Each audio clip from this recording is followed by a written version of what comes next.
कार्य सुरू करा. मित्रांनो, तुम्ही आजच्या दैनंदिन जीवनामध्ये खूप ऐकत असाल की मुलींवर खूप अत्याचार होत आहेत, त्यांच्यावर बलात्कार होत आहेत. तर हे जे एक वास्तव दुर्लभ आहे त्याकडे आपल्याला दुर्लक्ष करून जमणार नाही.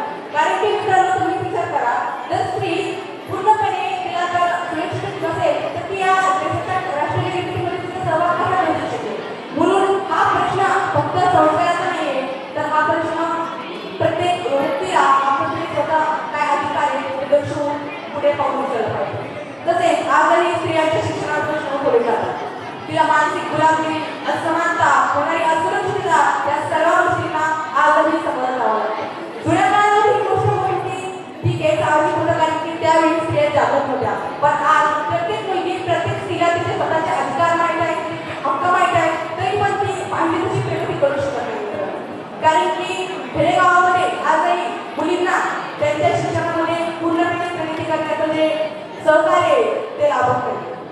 शेवटी जाताना माझ्या जिजाऊच्या लिखीने एवढंच सांगेल की झूले ऊंचाइयों को किसने तुझे रोका है, झूले ऊंचाइयों को किसने तुझे रोका है, कल बात कुछ और थी, आज फिर से मौका है, कल बात कुछ और थी, आज फिर से मौका है.